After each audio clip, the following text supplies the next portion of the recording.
Yes, sir, Ski. What it do? That was a quick pull up right there. You see that guy? How long you been there? Like 5, 6 seconds? See? Nah, less than a minute, man. Oh Fast, yeah, fast. see? I was ready to go today. I got some stuff to say. I got some I stuff on my know mind today. we got a lot to get to, man. I got things on my mind. We haven't been on for a couple of weeks, but there's been a lot of change in the NBA landscape in the playoffs. So Mm. let's get to it. My name is Johnell.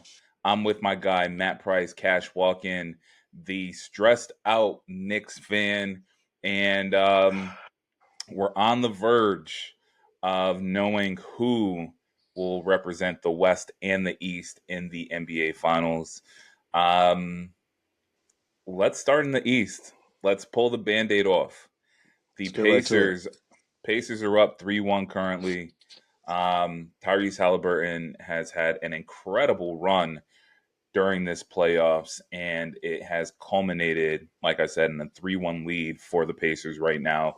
Um, when do they play next? Thursday? Tomorrow? Thursday, yep. Thursday the 29th, for a chance to go to their second NBA Finals all time.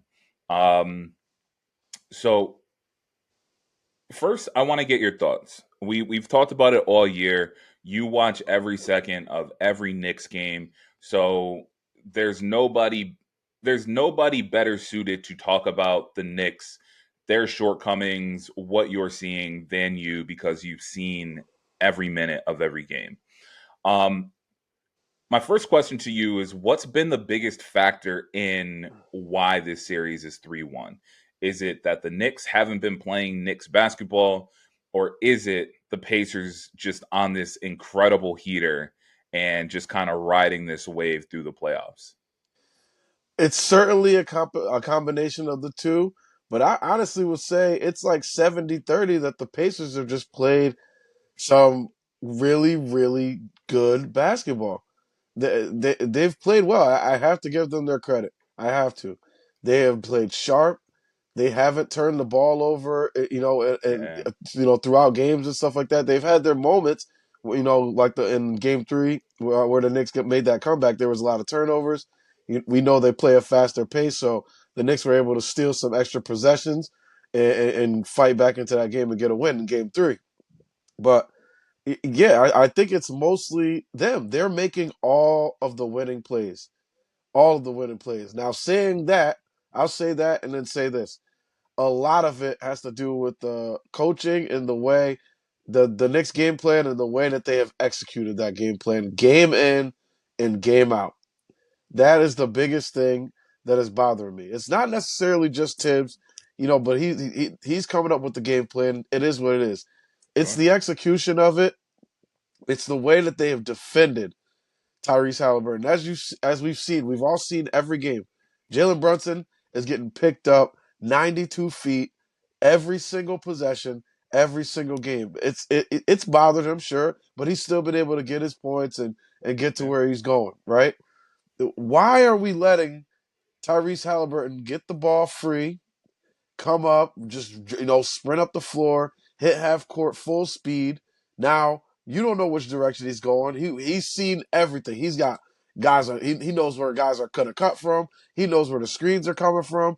These guys are playing off of him. They're going under screen. So when he comes off, what? You're underneath the screen. He just pulls up and shoots a three. Or you try to you fight over the screen, but you're trailing because you're not fighting it hard enough. Now he just dumps it back off. These are easy reads for him. I just think that the way the Knicks have executed has made it so that things have not been that difficult for them. And even with all that I've said, we're talking about they've won 3 games. None of them have even been by double digits. Like, yeah, they've pulled away, but the Knicks, as bad as they have played, they have been in every single one of these games.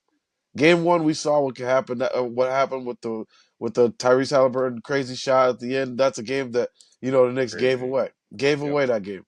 But it just you look at the scores. Game 1, exactly. So they won by 3 in overtime. After all of that happened for the Pacers to get back and win it. Game 2, Knicks lose by 5, and then last night they lose by 9 in a game that really They were terrible. Like they made a lot of good things happen, but 17 turnovers, Jenna. 17 Yeah. turnovers. This is an issue that the Knicks have had all season long. When we were in game what? So 82 games, they played six. So 82 plus 12, that's 94. Now we're four. So now we're into the 96th game of the season. Most of them have played all together. How have we not worked all this stuff out? True. Guys are throwing into one spot, guy cutting to another. This is execution. This is mental. This isn't about Tibbs grinding them out or anything like that. They're playing too many minutes. No, this is about not being mentally focused in the biggest moment of the season where you should be so focused, like locked so in. And the Pacers are. Pascal Siakam, guy, I gave him credit on Twitter. I'll give him credit here. He has been phenomenal in Phenomenal. this series. Phenomenal. He gets wherever he wants to go. It seems as if he makes every single shot that he gets. Yeah. But again, these are easy looks. When you're shooting little turnarounds right there over, he gets a switch on the Brunson or he gets a switch onto Bridges. When he's shooting like these easy attempts, they're forcing it to all. Rick Carlisle, to his credit, has done a great job of identifying the Knicks' weaknesses and attacking them and making sure his guys know who they are and where to attack. Put Brunson and Towns in pick and rolls and make them defend. That's how Towns Yeah. is in foul trouble every single game. Now he's Every making game. dumb fouls. He's making stupid fouls, committing stupid fouls, but he's committing stupid fouls because the scheme has him in no man's land defensively. He doesn't know whether to come blitzing up top on the pick and go see Haliburton. He doesn't know if he's going to switch. He doesn't know if he should just help and try to get back. So then he plays the middle, and then you got a guy chasing Halliburton who he's not so fast, but he gets where he's going quick and he knows where he wants to go. If you give a guy in the NBA who's got as good a vision and is as good of a playmaker as Tyrese Haliburton is, he comes off of a screen to no one there, he's gonna find plays to make, and he's done that. To his credit. So I have to give the Pacers I will give them their credit. They have played well beyond what I thought that they would play, the level that I thought that they would play at, or even could play at. And I also think coming off that Celtics series, the Knicks with the opportunity they came into the series with, all of a sudden you get out of the Boston series and now, oh wow, I got home court advantage in the conference finals. I think there was a little bit. They see the Pacers there and they're like, yeah, we got this team. We've beaten them through the year, and I think there was a little bit of overlooking them. And they now you're trying to pick up the pieces, so to speak, but it might be too late for them. It might be too late. So you just mentioned overlooking, and I think that's my biggest thing, because game one obviously just a crazy ending, but you guys led in that game. Yeah, Um, you know, it feels like throughout this series, and honestly, kind of throughout the playoffs, um, just slow starts every game where the every Knicks game. are where now the Knicks are having to dig themselves out of a hole to get to even, Yeah, and against quote lesser talent or whatever. Boston Tatum got hurt late in that series, like against lesser talent, you can get away with that. Against a team that isn't as hot as Indiana is right now, you can get away with that. But the pace with which the Pacers play, for you to get down 15, yeah, 17, 20, and now you're playing catch up for a quarter and a half or, yeah, 2 quarters or whatever the case is to get the even. Now it's like, well, are you able to get over the hump at that point? exactly, Whereas the Pacers get out in front and they can kind of coast, and then if you guys catch up, now they have a little more gas to close things out.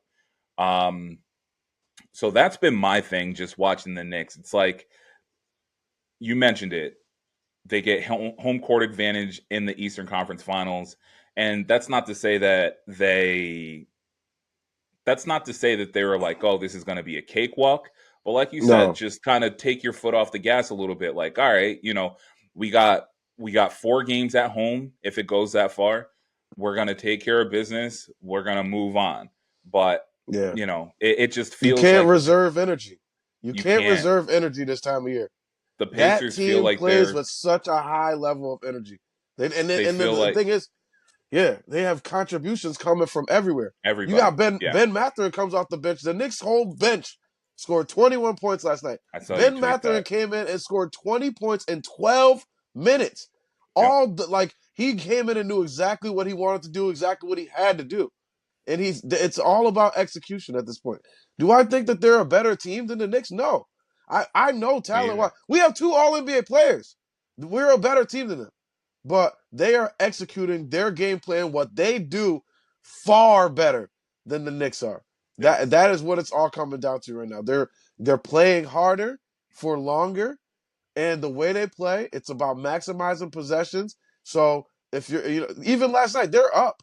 They could just be walking the ball up the floor. Off our misses, Mikal Bridges throwing up bricks. Off our misses, they're sprinting up the floor, still trying to get fast breaks. That's why the Absolutely. end of that game took so long, because they're still playing fast, even when it's so. For the Knicks, if you're a player on the court, you got to see that as an opportunity and value your possessions more Oh, in that absolutely. place. When you cut it to single digits, this team, we're sitting there last night. I'm with Tony and JP. Tony's like, yo, they're still sprinting up the floor. I'm like, why are they still sprinting up the floor? Like they're winning. Why are they still playing so fast? That's their And game then plan, though. and then we sprint down the floor and throw up some nonsense. Like when they're playing that way in these clutch moments, and that's the big thing that's jumping out to me.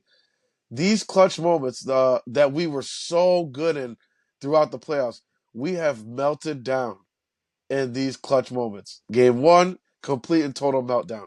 Game two, they got a chance to close it and really close in on the lead and get there. They couldn't do it. They couldn't get us one stop on Siakam. Couldn't find one stop. Game three, they finally figured it out, but they had to come back from 20, to do it. And then you see, so then you look at Tibbs and these guys, they see, okay, when you get a win, you have a model for how you beat this team. We got to turn the defensive pressure up. We got to turn up our energy. We got to play with more urgency. All that thing. To come out in game four and then at the end of the game you lose, to say like 5 out of 6 players that were interviewed post game were all talking about we didn't have the energy. They had more urgency than us. Yep. Dog, this is not some middle of January game that you're just playing that you could say, oh, we'll fix it tomorrow in in the next half of the back to back. Like, no, you don't have there is tomorrow, and that's it. If you do not come out and play the way that you need to play, and you guys know what it is, so at the end of the day, it's just really about they have to execute better. And Jalen said that in post game. Yep. Cat said that in post Cat said game. it. Yep. You have to execute better. The game plan is what it is. Say what you want about Tibbs and adjustments and the refs and missing fouls and all these things. You got to execute better. The execution comes to, your attention to detail on defense and then your attention to detail on offense. Not 17 turnovers cannot win. Yeah. 20, you give up 20. What is it? It was like I got to look. 21 or Yeah, no. 23 So points. 22-9 in fast break points. 22-9. There's your difference in the game right there. 20. They scored 20 points off of those turnovers, Yeah. off of the 17 turnovers. So every time they got a turnover, they scored. Basically, they got at least 2 points, and it's just you got to be better. You got to be better. Just like they said, I'm gonna say it the same way that the players said it. Everybody's got to be better. So we know the series isn't over. Yep. But if the Knicks are to come back, even this thing up in within the next 2 games and push it to 7, hell of a mountain that they've got to climb in order to get there. Um, you've touched on kind of just generally speaking, everybody needs to be better. Yep. Give me 2 keys. Give me 2 keys that will catapult this Knicks team to a win, hopefully tomorrow and then in game 6. Tomorrow. Okay. Well, all right. So yeah, that's the focus. You want to win. You can't even think about game 6. You want to just win game Valid. 5. Yeah. That's it, right? So that's your key. Lock in on this game. Lock in on every detail of every possession. Lock in on every dribble of the ball. you have to be hyper focused tomorrow. That's the first. Second key, or that's just a general key. But my main key is we got to get back to trusting that bench again. That bench, those guys that they brought off the bench, they brought shooting, they brought size, they brought defensive intensity. I'm talking about Deuce McBride, DeLon Wright, Landry Shamet. These are veterans, guys who have played in the playoffs before, guys who understand what they're supposed to do. They all should be playing minutes. And the crazy thing is, we talked about it during the season when you guys were banged up a little bit, that getting those guys valuable minutes during the season should pay dividends come the playoffs. Yeah, But to your point, they're not getting the same opportunities for whatever the reason yeah. in the playoffs in this Eastern Conference Finals. Go ahead. Rick Carlisle called Precious Achiuwa one of the Knicks' best defenders, and he just got in his first playoff minutes, or his first minutes of this series last night, or in game four. Like that's crazy to me. The Knicks are not they're not playing so good that the starters have to be playing 35 plus minutes. Yeah. Honestly, just at this point, if you're Tibbs, you just got to give me five guys on the floor that are competing at the highest level. And for the last couple games, it's been those guys off the bench. So I think you got to key in on the bench here, and then it's all about just taking care of the basketball, maximizing each possession. Again, because of what you were saying before, the way they play just they don't really care for what they get. They Yeah. just want to get the ball up and get a shot up in less than 10 seconds. And if it goes in, great. If it doesn't, then we back and play defense, and then we're gonna try to run it up again off a make or a miss. Yep. There was a play last night, and Jay Will brought it up this morning on Get Up. It was off a Jalen Brunson make. Jalen Brunson make a made Yep. basket. They push the break. Literally, ball goes through the net. Ball. They take it. Naismith takes it out, gives it to Haliburton. Naismith behind Brunson. He just sprints past Brunson. Brunson's like, oh, trying to run up the court. Haliburton goes one pass up and hits Naismith, who inbounded the pass to him for an easy dunk because because Naismith sprinted past Brunson and gets a straight to the basket run, full court, like nobody touched him. Sprint. Those are those little things. It's like that. So yeah, I think you gotta trust your bench a little bit more and try to find a look that makes them uncomfortable. And the bench is the only time that second unit was in. That was the only time this series that I've seen the Pacers uncomfortable from the defensive pressure. And then yeah, just you got to take care of the basketball. You gotta value these possessions. You have to. And then defensively, just one more key. I know it's only supposed to be two, but this is the No, go ahead. big. To me, this is the biggest one. We have got to close the space on the way that we're defending Tyrese Haliburton. You cannot let him come over half court with a screen on either side. He could pick and choose and have a full head of steam and be going downhill. And then because everybody's at his mercy at that point. Somebody's got to get into his body. You got to be physical with him. He's not a very big guy. He's not. So be physical with him. Like I feel like they're so terrified of it, like as if he has like blazing speed or something like that. I don't care. Pick him up full court. Deny him the ball. I don't care if Mikal Bridges or OG, whoever does it, Deuce. I don't care if they score a single point. Max out all of your energy on making sure that this dude is not doing what he's been doing. He is the head of the snake. He makes the whole thing go. Are they still good without him? Sure. Somebody will make plays. Siakam probably still play good. Neesmith will play good. But they need to change the way that they're defending him. It is not working. I hope Tibbs has one more thing in his bag to how to defend this guy. But that's the biggest thing to me. The way that they're defending him is affecting the way that the defense is in general. Because once he comes off, everybody's over helping, and then that's what they want. The pace they want that scramble, and the Knicks are just running around scrambling. Oh, close out here, and they're just like one pass, and they move. They got great. They have great ball movement. They have great shooters. There's a way to defend it, and we're not doing it.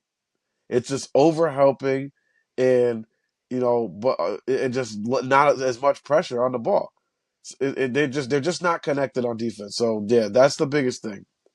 Got to change the way that we're defending. That's not Knicks basketball. So this series is going to be over on Monday, June 2nd, one way or Yep. another. June 2nd is game 7 if it gets there. Um, if the Knicks were to be eliminated within these next 3 games, how would you personally view this season? Is it a success? Is it building blocks? Or is it like, damn, like we really missed an opportunity this season to potentially raise a banner at Madison Square Garden? I think that's where we are now. Where the last thing you said, it's like disappointment. It'll be disappointment that we blew a golden opportunity to have home court advantage in the Eastern Conference Finals to something that I didn't imagine that we were going to have. Hmm. I figured, okay, like at the beginning of the season, I said it on this program. I said I'd be happy with just a conference finals appearance. Like that to me was a step forward. Get through the second round. I thought we would be playing Boston Hmm. in the second round or in the conference finals. Yep. Instead, we Yep. beat them to get there. So in your mind, it's like the goalpost has moved. Yes, like, and I think as fans, we're allowed to do that, given the Absolutely. circumstances, the way that things got set up. It's like we're seeing a Pacers team that, yeah, like they knocked us out last year. Like I thought these guys were going to come out with so much fire, so much intensity, so much desire to knock this team off, and yeah, here we are sitting on the brink of getting eliminated by them for the second season in a row. They have a chance to do it in our building this time with a freaking trophy ceremony. Like you, if you got any balls at all, you have to win Game 5. But yeah, I think that's what it's moved to. Is it was a success as a season. They won 51 games more than they won last season. They made it beyond the second round to the conference finals farther than they made it last season. So yeah, it looks like it's a success, and building blocks to something else. But just the way that we got here and what we saw once we did get here and the way that they're playing right now, there's no way you could come out of the end of this feeling not disappointed. Like, yeah, I think as the weeks go on, I'll have a better feeling. Like, like, yeah, it was a good year. It was a good year. It was still like I went to season ticket holder. It was Yep. the most fun I've ever had this year going to MSG. Man, it was a blast. The most fun team I've watched in a very very long time. So, in the hindsight, like you'll look at it like that, but just the opportunity that they had to make the finals and just that they squandered that opportunity, that's gonna keep me. It kept me up last night. It's gonna keep me up several nights. It's gonna haunt my dreams that game 1. And yeah, man, it's hard to look at it any other way besides a disappointment. We'll see what happens. Yeah, Like I said, you kind of convinced me to get on the Knicks bandwagon this year, and this series just hasn't gone the way that anybody's expected. I mean, yeah, I think even Indiana, they wouldn't yeah. think that, they wouldn't say, oh, yeah, this is exactly the way How we that we thought, yeah, anticipated the season was or the series was going to go. So, yeah. um, yeah, I mean, hopefully they come up with some fight. Cats We need need, misses. We need misses. We need them to just start missing. They don't miss. That they don't. They scored 43 points in the first quarter yesterday, yeah, and yep. I mean they were shooting 68% to score 43 points and shoot 68%, nearly 70% from the field. Like y'all don't understand like how crazy this was. I think they were 15 of 22 or something like that in the first quarter. Yeah, That's yeah. crazy. And again, That's crazy. that's kind of the point that I was getting at before, where it's just Yeah, like you can't you got to do something to disrupt that. yeah. You can't give up 40 points in a quarter Can't do that. in general. Yeah, Um unless you're going to match it, you know. yeah. And for whatever reason, the Knicks they just come out the blocks a little slow. So Never hopefully understand that. tomorrow, yeah, hopefully tomorrow, game 5, they come out with the urgency that they talked about post game of game 4. And yeah, man, I this series it's been entertaining from just like a basketball perspective, but it's it's just not gone the way that I think anybody thought it would go. Not So at all. hopefully the Knicks have some fight in them, and we can push this um to a game 6, Game 7, and we'll see from there. That's the Uh, only my confidence lives there because I don't think they lose this series without winning a game at home. We haven't even won a game in the Garden. So I which think they have is enough pride. insane. Yeah, They have enough pride to win Game 5, and I think that place is going to be a zoo tomorrow. Nobody wants this thing to be over yet, so it's going to be a hard place to play for the Pacers. But they also have shown to kind of relish in that. But if the Knicks yeah, come out with the right energy and get some shots to go from their role players, they're going to be all right. So then, my other good feeling about it that they can keep this thing and extend it is that they've been a great road team. They already got a win. Their only win of the series was in Indiana. It would not surprise me if they could go out there and steal another close one for Game 6. And I don't care what anybody says. Rick Carlisle, Aaron Nesmith, Andrew Nemhard, Tyrese Haliburton, Pascal Siakam, any of them, Miles Turner. I don't care what any of them say. Ask them in an honest moment. Would you like coming back for a Game 7 to MSG with your season on the line after you were up 3-1? I I don't need care. it. Everything, the pressure would be all on them. Weirdly enough, the Knicks are the higher seed. They have home court advantage. Weirdly enough, after going down 3-1, if they could force a Game 7, the pressure would be on the Pacers to not blow it. And I think that that's a place that the Knicks will feel comfortable playing from and hopefully be able to handle business. So I'm not like we like to say, we don't want to put the cart in front of the horse. Let's just get Game Absolutely. 5, man. Just win Game That's it. 5. That's all I've been saying. That's been my message to all my fellow Knicks fans out there on Twitter crashing out with me until the wee hours of the morning last night. I mean, we were tweeting live until 3:34 in the morning. Like nobody slept last night. Yeah. It was just we all were going through it. And it was by 3:30 in the morning, there were clips of the fouls I was complaining about. I just couldn't get out of there. I couldn't get off of it. And then because I was like there were so many things like the OG Pascal Siakam is like murdering OG. Like OG's got probably has concussions from the way and they That's don't call him. crazy. They don't call him. Yeah. Like there was a Yeah. Yeah. play where he slapped him. It was full elbow in the back of the head, and they didn't call it. And then on that rebound that they were like, Stan Van Gundy is like crediting Siakam kept the play alive. He's holding OG's jersey from the front. He's over the back of him and literally uses OG to propel himself higher and keeps OG pulling him down, pulls his jersey just like he did on that foul call that they reversed in game 1. Like it's just crazy, but you can't. The refs, I don't. Even, I hate even bringing them up. It's all about the Knicks executing. Just go out there, execute, and win. I don't want to give the refs more credit than they deserve. They're just men trying Uh, to work and earn a living. yeah. Before we move on to the Western Conference Finals, do you have an apology for Tyrese John Halliburton? Absolutely not. No, no. But I won't. I'm not apologizing. I still don't want to hang out with him ever, like ever. If we ever Yeah. cross paths, bro, like just don't come up to me. Like if I ever got famous and you ever thought like, yo, I'd like to meet that guy, don't, don't. I don't want to meet you.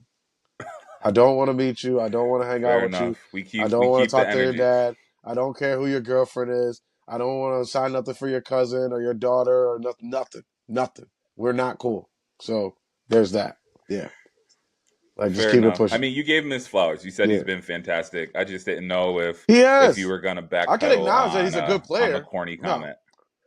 Yeah. he's still very corny. That's what that's another like I think that's what's charging me is like I want all of this stuff that he's doing. Like you see OKC, they're winning. They're not out here trying to like embarrass dudes like doing their signals with the three. Like he did the Brunson thing last night. Hit a three over Brunson and did the Brunson thing. Like the Yeah. 3-point celebration. Like to me, that's crazy corny. But I get it. He's winning. You celebrate how you want. That's the way I Fair always enough. looked at it. But man, if we could pull off Fair a enough. miracle historic performance, boy, I'm at your Twitter, boy. I'm in your DM. You blocking me. I'll guarantee it. You blocking me, Tyrese.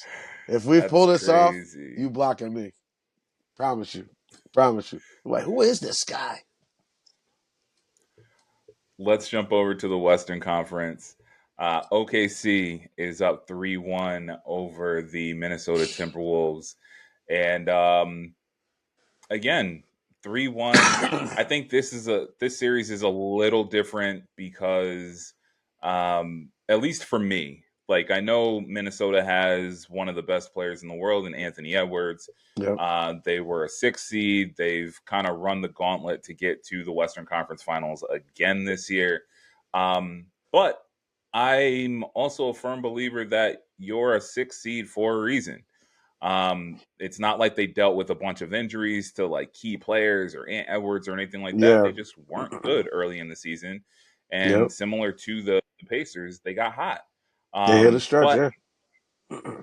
they've kind of run into a buzzsaw in Oklahoma City, who's been one of, if not the best team in the league all season long.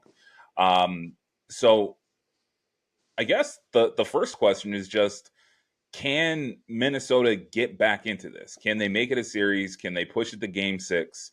Um, Tonight, they play tonight. Can they Yep. push it to game six and keep this thing going? I think so because interestingly enough, I don't think this is about talent. This is about how the talent is playing. Anthony Edwards has not Okay. taken the right approach to this moment. He has not taken the right approach to each game.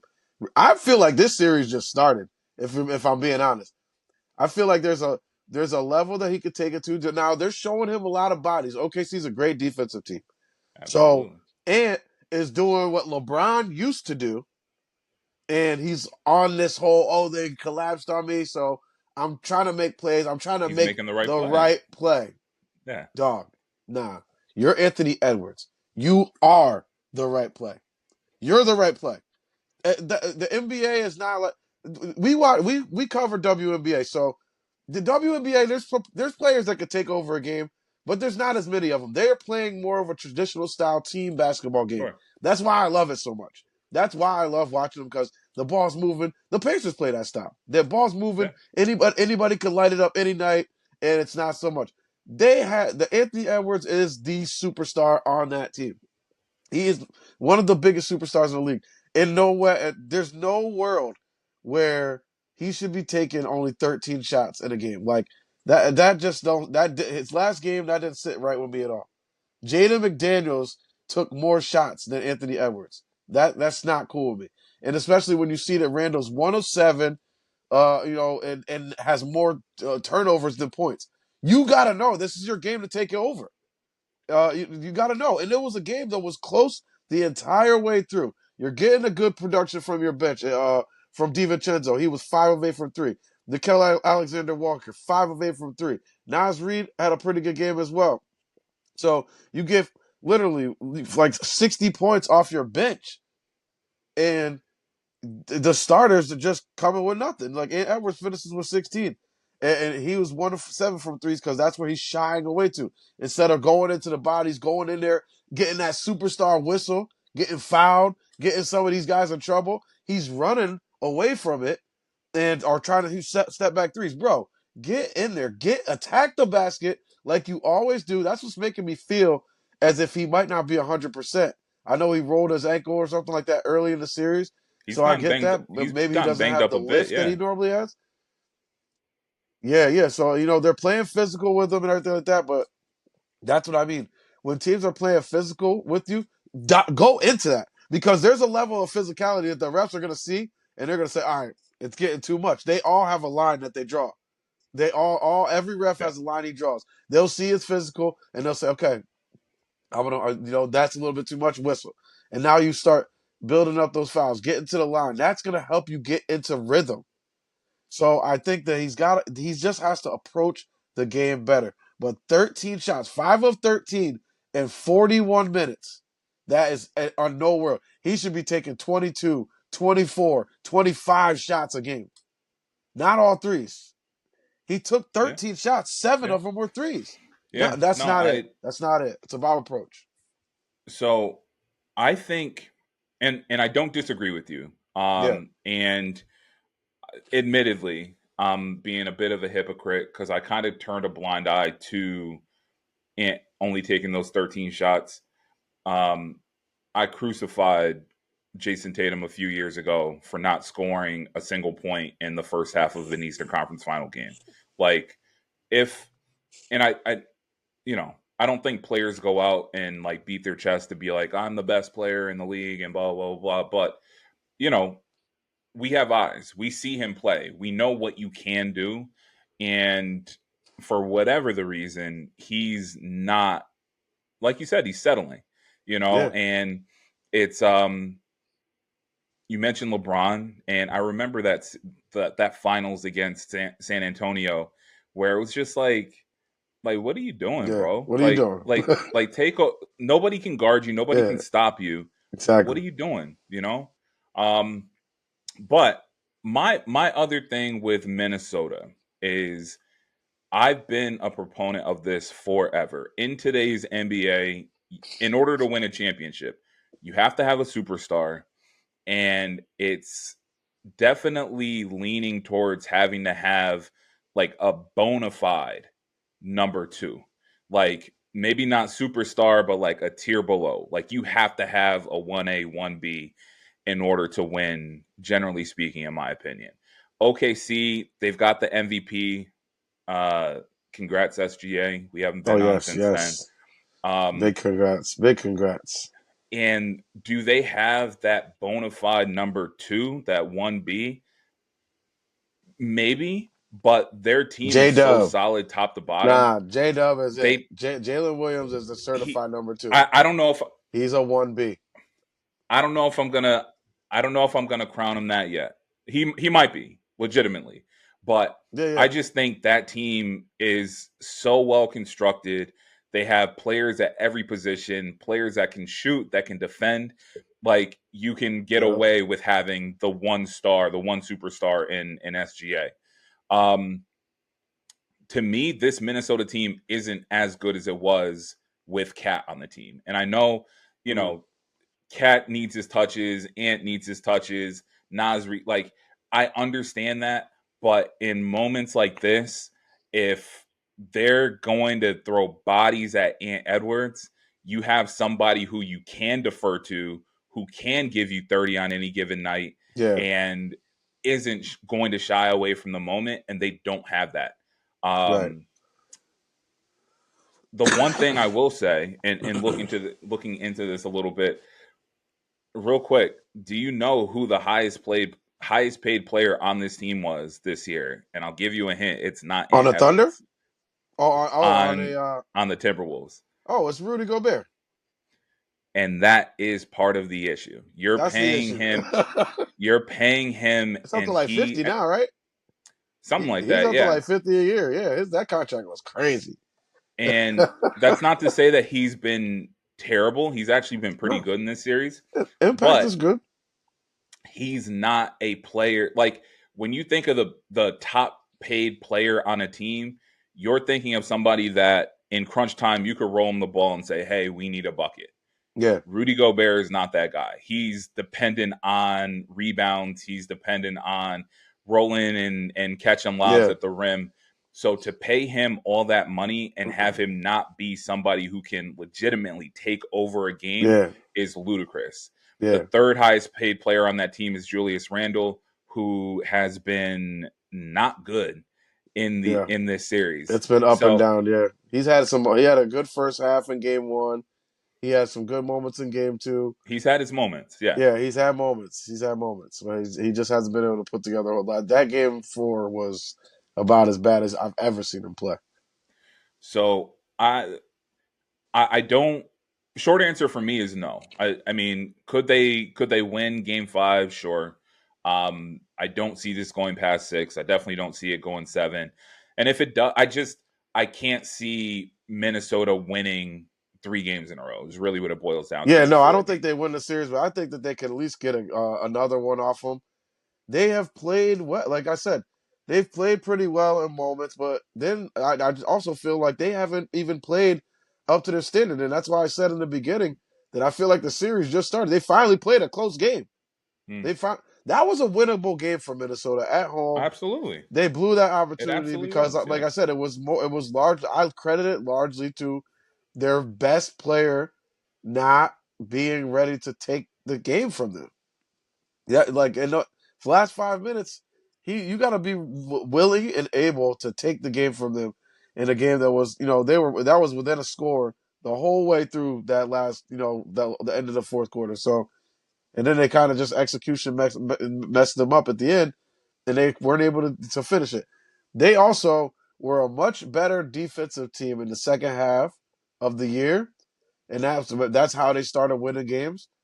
They got to get back to those principles and what they were doing defensively there. Now I know SGA is tough. He's tough to defend.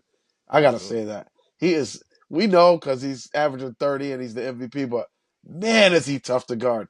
You Yeah. like want to be physical with him. You give him a little elbow and he just takes it and spins out the other way, like fade away Yep. floater or something like that. Like everything like that. You push him this way, force him back. He's right back through the leg, and it seems like everything. He's so quick at reacting to what the defense does, but it's also like so smooth and so Yep. just like reactive. Like he's like, okay, you taking it away, boom, behind the back, and then he's just it's his game is beautiful to me. He just takes that's reading the game and just taking what it gives you, and I think he's perfect at what the way he's plays. So real quick, Minnesota, assuming they do not come back to win this series, Yep, yep. um, is their window for a championship closed? Because this team is going to be very different after this year. Oh yeah, Rudy Gobert is a free agent. Naz Reid's a free agent. I think there was already talk about Naz Reid not coming back. Julius Randle's a free agent. It's going to be a very different team next year. Do you yeah. think they're going to be able to retool and potentially make a run next year, or is it going to be, back to the drawing board with Ant as your cornerstone? If I was them, I mean, you let Rudy walk, and then I would put my money into Nas Reed and just make him a starter because he does a lot of the same things that Cat was doing for them. Like Yeah. him and Cat even have kind of similar looking games.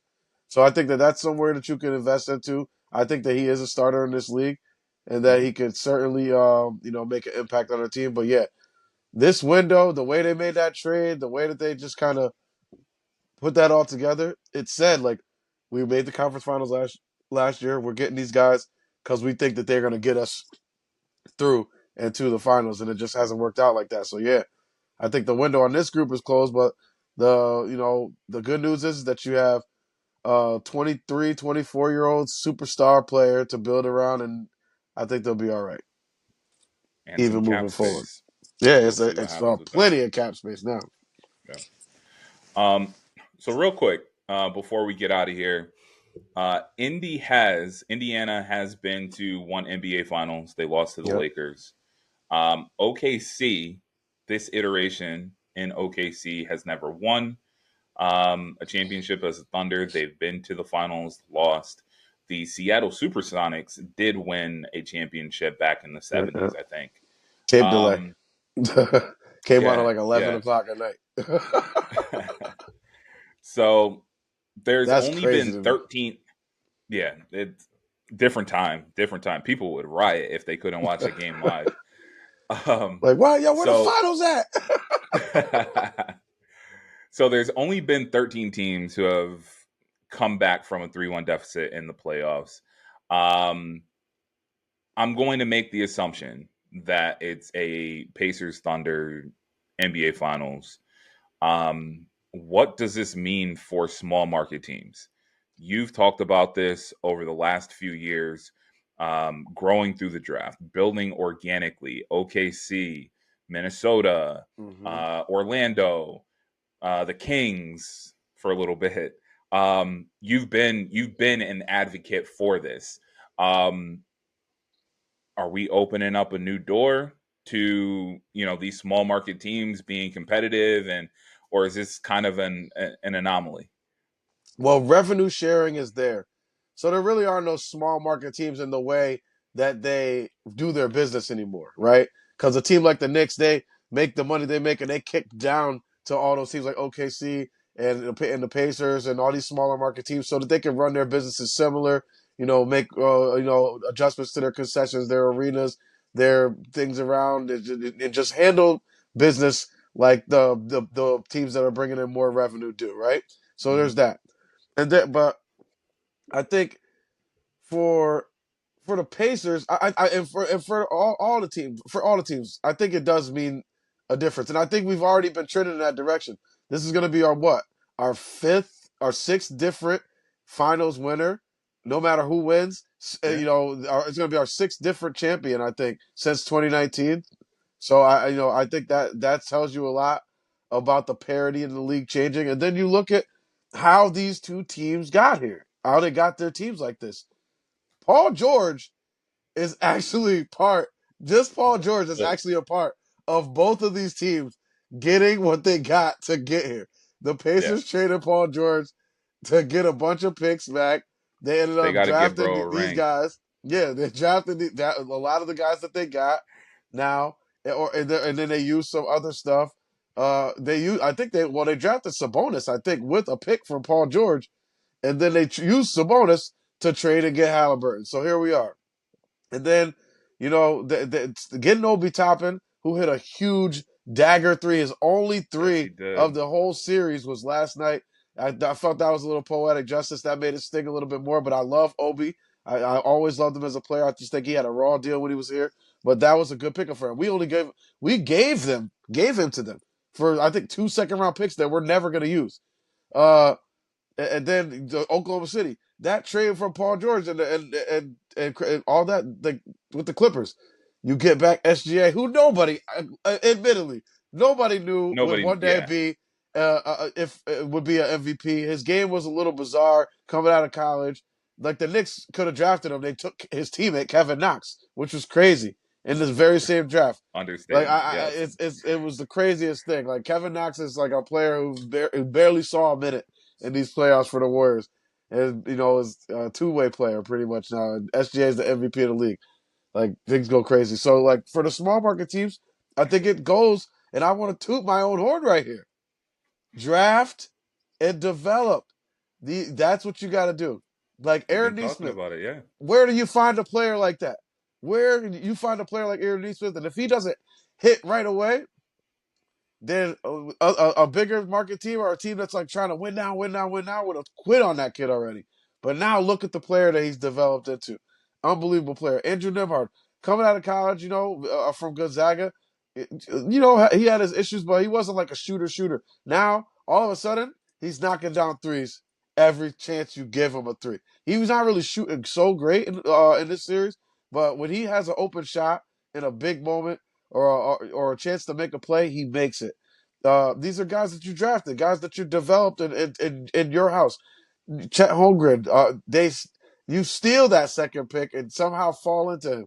That's a great pick. Yeah. Both of the Jalen Williamses for the Thunder, both huge contributors, and I think they were acquired with those SGA trade picks or one of the trade picks that Sam Presti has gotten over all these years. Like he got picks for days with Yeah. this team that could potentially win a final, and I think he still has like so many picks that he's got them buried in the backyard. Like it's so crazy how many picks the Thunder have acquired over the years. Yeah.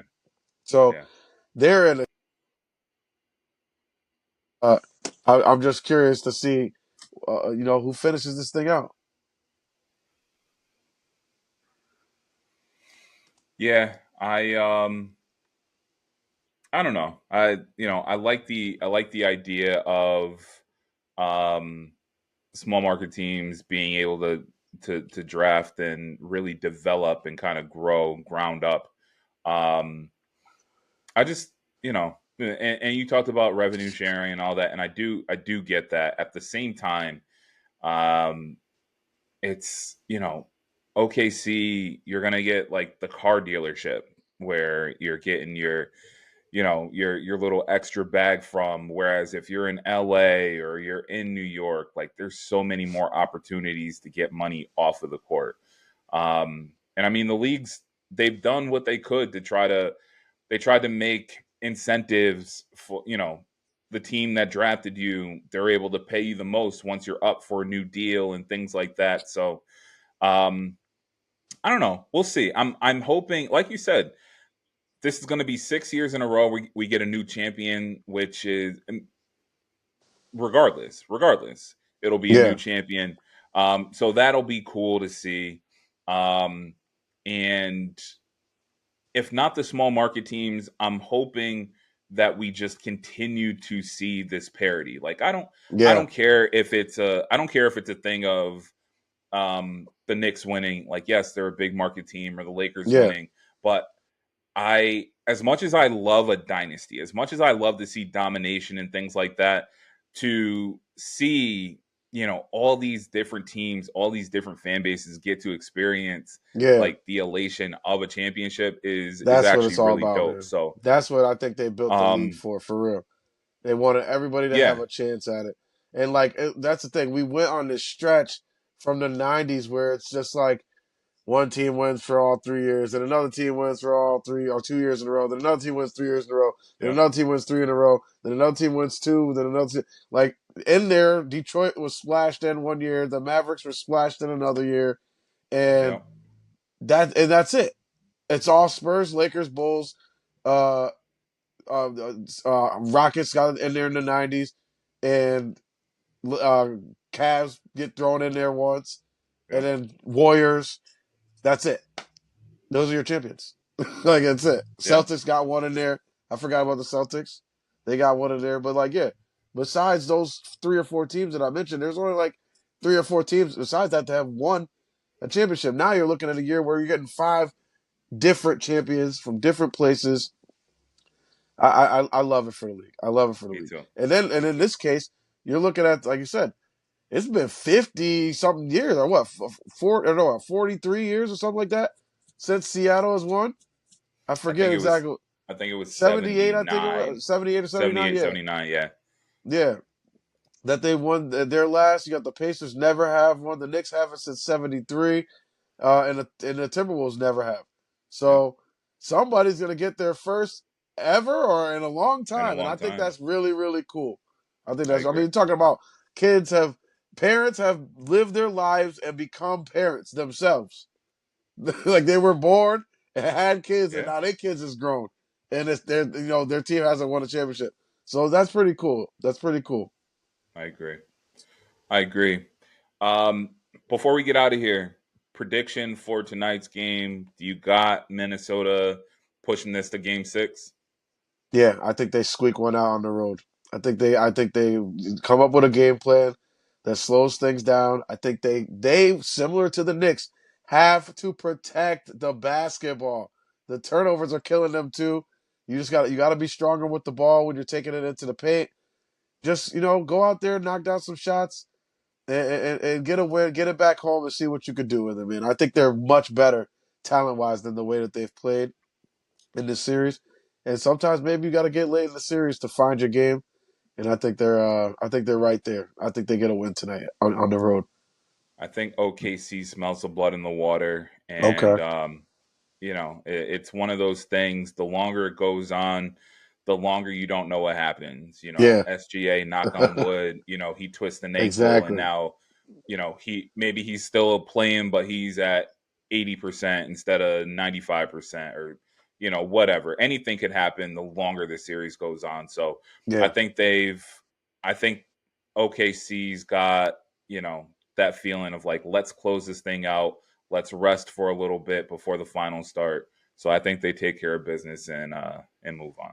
Spreads 8.5. I am absolutely all over Minnesota.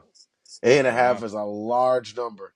that is That's a a lot. large number for a team. The hardest game to win is the game that ends someone's season. That is the quote I live by. You can't. Dudes are not gonna just go lay down. So 8.5 is a big number for a team that you're trying to close out their year. Like they're not just gonna lay down for that. So I think that Minnesota, if they lose close. So I'm Okay. taking that Minnesota with the points. We'll see what Let's see happens about tonight. it. We'll see what happens tonight. We'll see what happens with the Knicks and the Pacers tomorrow. Yep, Um, but it's been a fun playoffs for it sure. really has. And we will see soon, very soon, who represents the East and the West in the That's finals. another key thing. Road teams have prevailed in these playoffs. It's been crazy. It's been kind of wild. Like road teams have been like there is no home court advantage. So what did I know? Yeah. I didn't know anything. I thought I Let's get knew, out but of I don't here. know. All right, yo. let's get out of here. We got a game to watch Let's shortly. go. I am Johnell. I'm with my guy Matt Price Cash Walking. This is Heat Check powered by Designated Report. We will be back with y'all very soon. Enjoy the rest of the conference finals games. Let's go Knicks.